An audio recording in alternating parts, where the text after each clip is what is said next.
Hello friends, मेरा नाम है विपिन गिरी और आप देख रहे हैं इंडियन कॉमिक्स यूनिवर्स। तो आज की पहली कॉमिक्स है हमारी नागराज का प्रथम भाग। तो चलिए शुरू करते हैं। संसार में फैले उग्रवादी संगठनों के नेताओं को प्रोफेसर नागमणि ने गोपनीय निमंत्रण भेजा। वर्षों से नागमणि का संपर्क इन लोगों से बना हुआ था। प्रोफेसर द्वारा उन्हें महत्वपूर्ण सूचनाएं मिला करती थी, लेकिन इस बार कोई विशेष बात थी। प्रोफेसर ने उन्हें सूचना दी थी कि वह आतंकवादी गिरोह के लिए सबसे खतरनाक हथियार बनाने में कामयाब हो गया है और अब अपने इस हथियार को किराए पर चलाना चाहता है। उसने इन हथियार का नाम रखा था नागराज। रंगून की एक आलीशान इमारत में विभिन्न देश से आए आतंकवादी नेता एकत्रित हो रहे थे। यहाँ का मौसम खासा गर्म है। कनाडा और वर्मा की भौगोलिक स्थिति बहुत भिन्न है। अगर नागराज हमारे मतलब का हथियार हुआ तो हम मिडिल ईस्ट को हिला कर रख देंगे। अटेंशन प्लीज, आप सभी अतिथियों को अनुरोध है कि आप सेंट्रल हॉल में पहुंचकर अपनी सीट ग्रहण कर लें। सब लोग इमारत के हॉल में आगे बढ़ने लगे। शायद अपने हथियार की बोली लगवाना चाहता है। इमारत के सेंट्रल हॉल में। दोस्तों, नागराज के निर्माण में मैंने अपनी ज़िंदगी के 20 बहुमूल्य वर्ष गंवाए हैं। एक नवजात शिशु पर मैंने अपना प्रयोग शुरू किया था और आज उसकी 21वीं वर्षगांठ है। उसके भीतर जो थोड़ी बहुत कमजोरियां हैं वो अगले कुछ वर्षों में समाप्त हो जाएंगी, लेकिन वह इस समय आपके संपूर्ण हथियार बन चुका है। क्या वह कोई कंप्यूटर है? हम उसका प्रदर्शन देखना चाहेंगे। जब तक हम उस हथियार की धार नहीं देख लेते कैसे यकीन करें? उसी के लिए आप सबको बुलाया है। आप उसकी उपयोगिता का अनुमान स्वयं लगा सकते हैं। वह कंप्यूटर नहीं, परंतु इंसान होते हुए भी कंप्यूटर से तेज कार्य करने की क्षमता रखता है। आश्चर्यजनक, एक इंसान कंप्यूटर तक को मात कर जाए। हो सकता है ये गप हो। नागराज अभी सामने के मंच पर प्रकट होगा, जहां आप उसकी क्षमताओं और ताकत का प्रदर्शन देखेंगे। नागराज मंच पर प्रकट हो गया। सभी मेहमानों को नागराज का अभिनंदन। आप लोग दुनिया में खतरनाक आतंकवादी संगठनों के सरदार हैं। आप सभी किसी न किसी फन में महारत हासिल किए हुए हैं। आप में से 4 ऐसे व्यक्ति मंच पर आ जाए जिनका निशाना अचूक हो। हॉल में 4 व्यक्ति उठकर मंच पर आ गए। सबसे पहले आप लोग अपना परिचय दें। वे अपना परिचय देने लगे। मुझे जॉनी कहते हैं। मैं टेक्सास का सबसे खतरनाक गनमैन हूँ, जिसकी कोई भी गोली आज तक खाली नहीं हुई। मुझे यूसुफ बिन अली खान कहते हैं। मिडिल ईस्ट में मुझे मौत का सौदागर कहा जाता है। अगर आप कहें कि उड़ती चिड़िया की आंख पर गोली मारनी है तो गोली आंख पर ही लगेगी। मैं डॉन हूँ, यूरोप का सबसे खतरनाक गन मास्टर। मैं हूँ हुड। पश्चिमी जर्मनी में मुझे निशाने का रॉबिन हुड कहा जाता है। आप लोग शपथ लें कि अपनी गोली से नागराज को ख़त्म करके नीचे उतरेंगे। हम सब कसम खाते हैं। मैं इस घड़ी में अलार्म भर रहा हूँ। 1 मिनट के अंदर अंदर अलार्म बजेगा। अलार्म बजते ही आप अपनी गन निकालकर नागराज पर फायर कर सकते हैं। 1 मिनट बाद ट्रिन ट्रिन ट्रिन। हाँ, क्या हुआ? उन्हें क्या हो गया? अरे सांप! उनकी कलाइयों पर मैंने सांप देखे थे, लेकिन सांप अब कहाँ हैं? क्या चारों मर गए? नागराज, उन्हें जीवन दान दो। चारों को नागराज के जहरीले सांपों ने डस लिया था। नागराज उनका जहर खींचकर उन्हें जीवित करने में सक्षम था। सीधरी, आप चारों ने क्या देखा? मैंने कुछ देख नहीं पाया। जैसे ही रिवॉल्वर मेरे हाथ पर आया, मैंने कलाई पर एक सर्प को लिपटे देखा, जो टंक मारते ही ना जाने कहाँ गायब हो गया। यही हमारे साथ भी हुआ। चारों वापस अपनी सीटों पर बैठ गए। अब मैं किसी फाइटर को तलब करता हूँ जो इस विद्या का फाइटर हो। नागराज उसी फन में प्रदर्शन करेगा। मैं मार्शल आर्ट का महारथी हूँ। यस, आई एम कुंग फू मैन। मार्शल आर्ट के दोनों योद्धा मंच पर आ गए। और कोई है इस आर्ट का महारथी? नागराज, तुम दोनों को अकेला प्रतिद्वंदी होगा। उसे ख़त्म कर दो। और फिर ताय ठॉक फुस। यह स्नैक हैंड है। मैं इसके सामने पहले दर्जे के बालक की तरह लड़ा। कमाल है, सांपों की रस्सी बनी है और नागराज उस पर झूलता हुआ। My God! नहीं, हम इस प्रदर्शन से संतुष्ट हैं। क्या तुम लोग नागराज की कोई और परीक्षा लेना चाहते हो? प्रोफेसर नागमणि, आपने शानदार हथियार का निर्माण किया है। इसके अलावा भी नागराज की बहुत सी विशेषताएं हैं जो समय आने पर आप लोगों को मालूम हो जाएंगी। गोलियों से छलनी होने पर नागराज खुद ही उन्हें निकालकर अपने मार्ग पर चलता बनेगा और इसके शरीर में एक भी बूंद खून नहीं टपकेगा। इसके शरीर के रक्ताणु आम इंसानों की तरह नहीं हैं। उनकी प्रतिक्रिया बड़ी तेज और सुरक्षित है। नागराज के जिस्म पर जख्म होते ही उनका काम मशीनी अंदाज में शुरू होता है। पहले वे रक्ताणु अंदर पहुंच चुके हालांकि हानिकारक पदार्थ को बाहर निकाल देते हैं और फिर किसी माहिर सर्जन की तरह जख्म को बंद कर देते हैं। यह क्रिया बड़ी तेजी से होती है और इस बीच इनका दूसरा घाव से रक्तस्राव रोके रखता है। और ये हथियार दुनिया के आतंकवादी गिरोह के लिए तैयार किया गया है। आने वाले 5 सालों में इसका कोर्स स्वतः पूरा हो जाएगा और 5 साल बाद नागराज दीवारों से आर पार होने का कमाल कर लेगा। किसी दूर की बस्ती को इच्छा शक्ति से स्पर्श किए बिना उठा लेगा। गप ही लगती है यह बात। मुझे इसकी आसमान में तोड़फोड़ के लिए तुरंत ज़रूरत है। अब नागराज की बोली लगेगी। सबसे ऊंची बोली को नागराज की भाड़े पर लेने का रेट तय समझा जाएगा और उस ऊंची बोली को नागराज के प्रयोग के लिए प्राथमिकता दी जाएगी। बोली शुरू की जाए और मैं इसी जगह का बैठे बैठे दुनिया का सबसे धनवान और ताकतवर इंसान बन जाऊंगा। $5,000, $10,000, $50,000, $1,00,000। अंतिम बोली $1,00,000 तो नागराज की एक मिशन की कीमत के $1,00,000 निश्चित की जाती है। मिस्टर बुलडॉग की बोली सबसे ऊंची है, इसलिए इन्हें नागराज का प्रयोग करने का अधिकार दिया जाता है। और मिस्टर बुलडॉग के सम्मान में आज हम शाम एक पार्टी देंगे। नागराज को पार्टी में, मिस्टर बुलडॉग बधाई हो। क्या आपने हिंदुस्तान में तोड़फोड़ के लिए कोई बड़ा ठेका ले लिया है? यह तो सौदा है भाई, मैं उससे 1 करोड़ का डाका भी डलवा सकता हूँ। फिर तो तुम्हारी निगाह में ज़रूर कोई बड़ा खजाना है। अपना अपना कारोबार है। हमारी शुभकामनाएं आपके साथ हैं। हम अगले माह की बुकिंग कर लेंगे। आतंकवादी गिरोह के सरदारों का यह सम्मेलन समाप्त हो गया और बुलडॉग नागराज को लेकर चल पड़ा। नागराज, तुम्हें कबीले वालों के मंदिर में एक प्राचीन मूर्ति चोरी करनी है। वह मूर्ति बहुत प्राचीन है, सभी कबीले वाले उसकी पूजा करते हैं और यह 1 करोड़ रुपए मूल्य की है। मूर्ति तो कोई भी चुरा सकता है। तभी हेडक्वार्टर आ गया, बाकी बातें नीचे होंगी।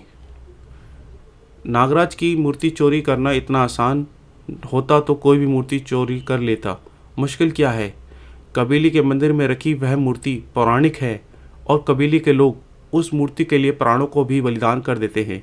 मैं मूर्ति को आसानी से चुरा लाऊंगा, लेकिन फिर भी देवी की मूर्ति चोरी करना इतना आसान नहीं है, क्योंकि उसकी रक्षा मंदिर में रहने वाले सैकड़ों नाग करते हैं। नाग वैसे तो किसी को कुछ नहीं कहते, लेकिन जब कोई मंदिर में बुरी नीयत से जाता है तो उसे डस लेते हैं। यह तो बहुत विचित्र मामला है। हमारे 5 आदमी मारे जा चुके हैं। मैं मूर्ति चुरा लाऊंगा। उस मूर्ति की सुरक्षा का कोई प्रबंध है? उस मूर्ति की सुरक्षा एक सन्यासी भी करता है। लोग उसे महात्मा गोरखनाथ के नाम से पुकारते हैं। वह सन्यासी आसाम के जंगलों में कहीं रहता है, लेकिन उसका निवास किसी को मालूम नहीं। वह सफ़ेद बालों वाले शक्तिशाली इंसान है। वह भी मुझे नहीं रोक सकेगा। वह एक चमत्कारिक इंसान है। लोग कहते हैं कि उसकी आयु 200 वर्ष है। सभी कबीले वाले उसकी बात मानते हैं। मैं उसका भी खेल खत्म कर दूंगा। नागराज ने मिशन पर रवाना होने की पूरी तैयारी कर ली। क्या तुम किसी के साथ ले जाना चाहोगे? नहीं, बस राका मुझे जंगल की सीमा तक छोड़ देगा। मैं तुम्हें पुल के पास छोड़ दूंगा। वापसी में जीप वहीं मिल जाएगी। पुल पार करके नागराज बस्ती में पहुंचा। बस्ती में इंसानों का पहरा भी इसे गुजर जाने दूं।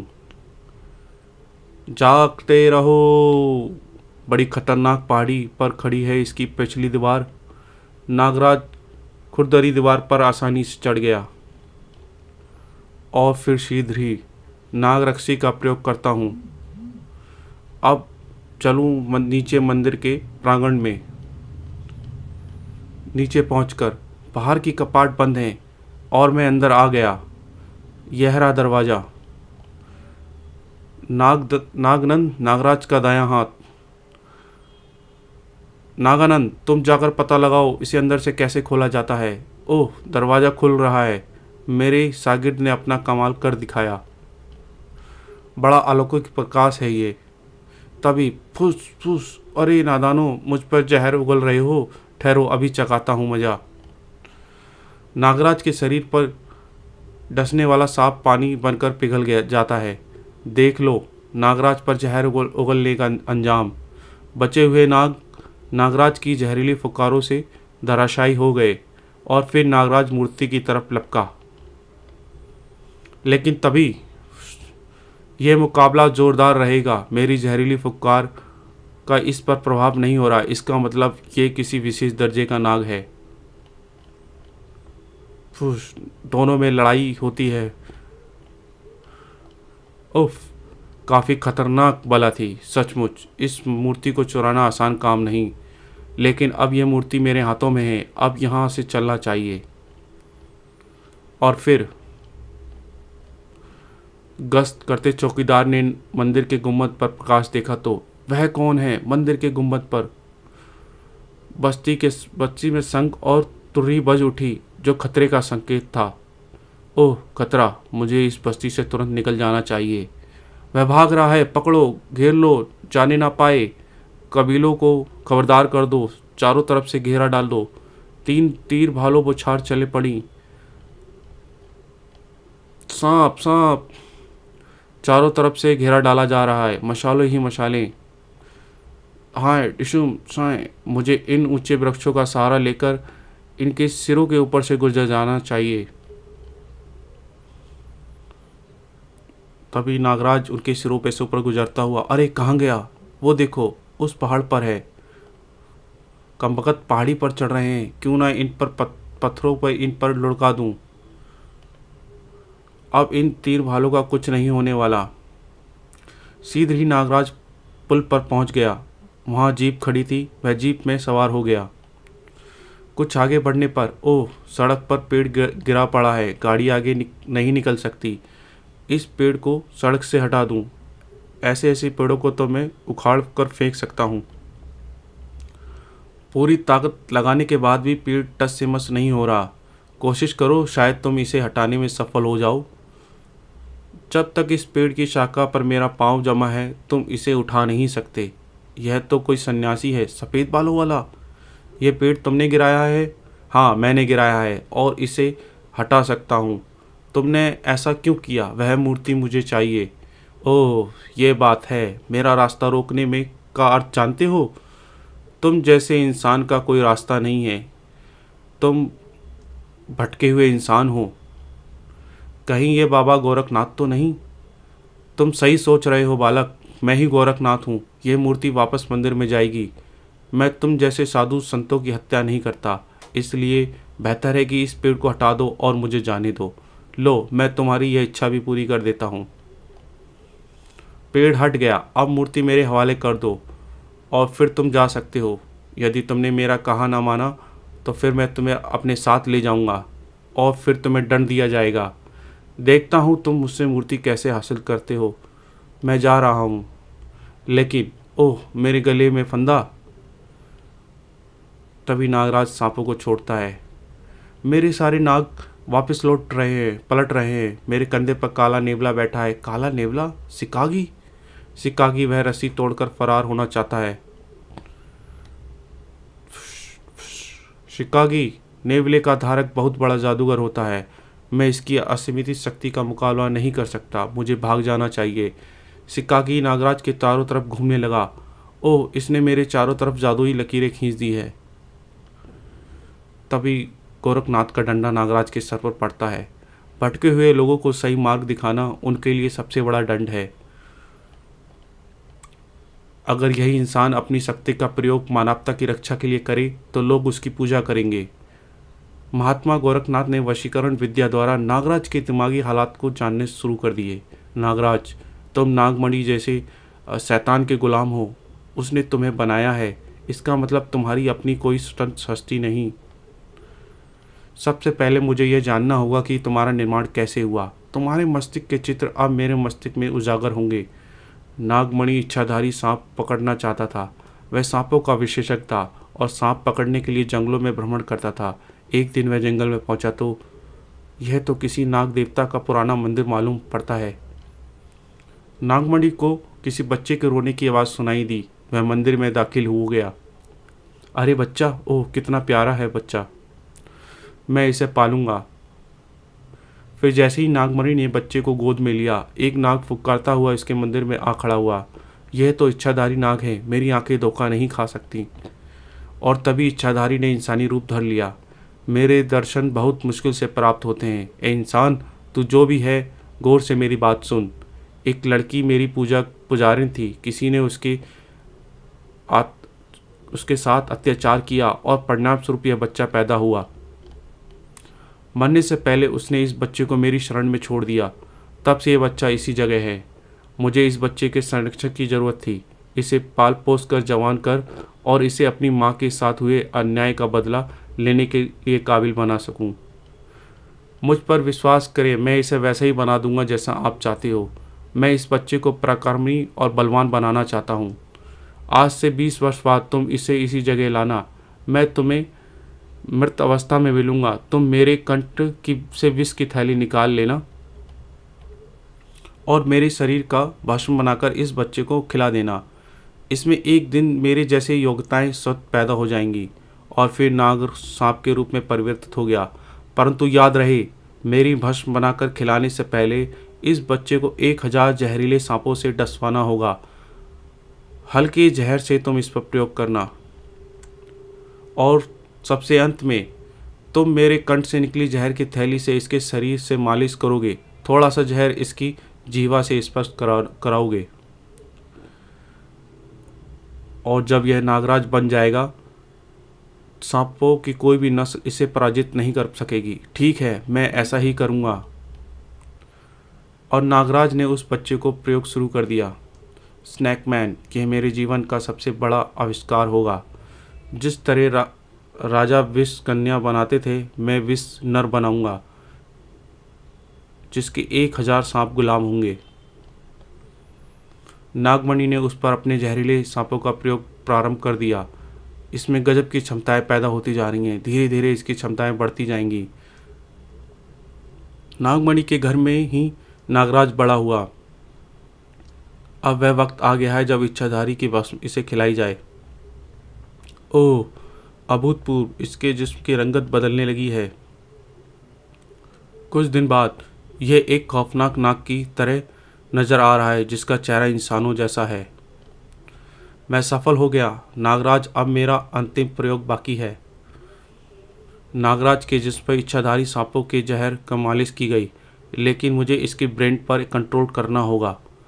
अब मुझे कुछ वर्षों तक इस इच्छाधारी सांप के सब गुण आ जाएंगे। नागमणि ने नागराज के मस्तिष्क पर ऑपरेशन करके उसमें एक कैप्सूल फिक्स कर दिया। अब इसकी अपनी कोई इच्छा नहीं होगी। जो मैं सोचूंगा वही इसकी सोच होगी। नागराज, तुम मेरे गुलाम हो। तुम एक ऐसी मशीन हो जो मेरे लिए काम करेगी। हाँ आका, मैं आपका गुलाम हूँ। 1000 सांप तुम्हारी त्वचा में अदृश्य हो चुके हैं। अब तुम उन्हें जगाओगे तो तुम्हारे हाथों में जिंदा हो जाएंगे और बाहर निकल आएंगे। और एक दिन तुम स्वयं ही अदृश्य होने की शक्ति उत्पन्न होगी। तब तुम इच्छाधारी सांप की संपूर्ण योग्यताएं प्राप्त कर लोगे। इसी तरह गोरखनाथ ने नागराज की उत्पत्ति की पूरी कहानी जान ली। नागमणि इसे अपने स्वार्थ के लिए प्रयोग कर रहा है। इसके मस्तिष्क का कैप्सूल निकाल देना चाहिए। गोरखनाथ ने योग विद्याओं से नागराज के मस्तिष्क का ऑपरेशन किया और पिरोया गया कैप्सूल नष्ट कर दिया। यह है वह कैप्सूल। तब नागराज को होश आया। अब तुम ठीक हो। तुम कैसा महसूस कर रहे हो? बहुत तरोताज़ा, जैसे कोई बोझ हट गया। क्या तुम आतंकवादी गिरोह के लिए अब भी काम करोगे? क्या तुम अब भी नागमणि के गुलाम हो? मैं किसी का गुलाम नहीं। वह सारे दृश्य मैंने याद आ रहे हैं। मुझे कितने अपराध कराए जाने वाले थे, लेकिन असली जंग अब से शुरू होगी। मैं दुनिया में आतंकवादी गिरोह का सफाया कर दूंगा। मैं इन गिरोह के सरदारों को पहचानता हूँ। अधिक दिनों तक धरती पर नहीं रह सकेंगे। इसे सज़ा मिल गई है। यह सही रास्ते पर आ गया है। आपके चमत्कारी शिकागी नेवले ने मुझे घेर लिया था। अगर ये देवता तुल्य नेवला आपके पास न होता तो मैं आपके काबू में नहीं आता। काला नेवला शिकागी नस्ल का होता है, जिसके दर्शन भी दुर्लभ होते हैं। यह नेवला वशीकरण शक्ति का स्वामी माना जाता है। यह अपने आप में बहुत बड़ी जादुई शक्ति है। जंगली लोग इसकी पूजा करते हैं और जादूगर अपनी कला के जरिए इसकी साधना करते हैं। यह नेवला गोरखनाथ ने बड़ी साधना से प्राप्त किया था, और जब शिकागी उसके पास था तो वह रहस्यमय शक्तियों के स्वामी बन गया था। मुझे शिकागी ने इस बात की सूचना दी थी कि तुम मूर्ति चुरा कर भाग रहे हो और किस रास्ते से भाग रहे हो। जाओ, शिकागी की कृपा से तुम आज़ाद हो गए हो। मैं आपको कभी नहीं भूलूंगा। आप सचमुच देवता हैं। ना जाने मुझसे कितने अपराध होते और ना जाने कब तक मैं नागमणि की गुलामी करता रहता। और अब जब भी तुम्हें मेरी आवश्यकता पड़े तुम मुझे याद कर लेना। तुम मुझे अपने मस्तिष्क में खड़ा पाओगे। जाओ, मेरा आशीर्वाद तुम्हारे साथ है। नागराज का नया जन्म हो चुका था। उसे बाबा गोरखनाथ का आशीर्वाद प्राप्त हो चुका था और वह आतंकवादी गिरोह के विरुद्ध खड़ा हुआ था। अब देखा यह जा रहा है कि उसका निशाना सबसे पहले कौन बनता है। उधर गोरखनाथ ने यथावत उसी मंदिर में स्थापित मूर्ति स्थापित कर दी। हिंसा रुक गई और कबीलों में गोरखनाथ की जय जयकार होने लगी। नागराज अपनी सफल पर निकल पड़ा। समाप्त। गाइस, अगर ये स्टोरी आपको अच्छी लगी हो तो चैनल को सब्सक्राइब करें, लाइक करें। Thank you.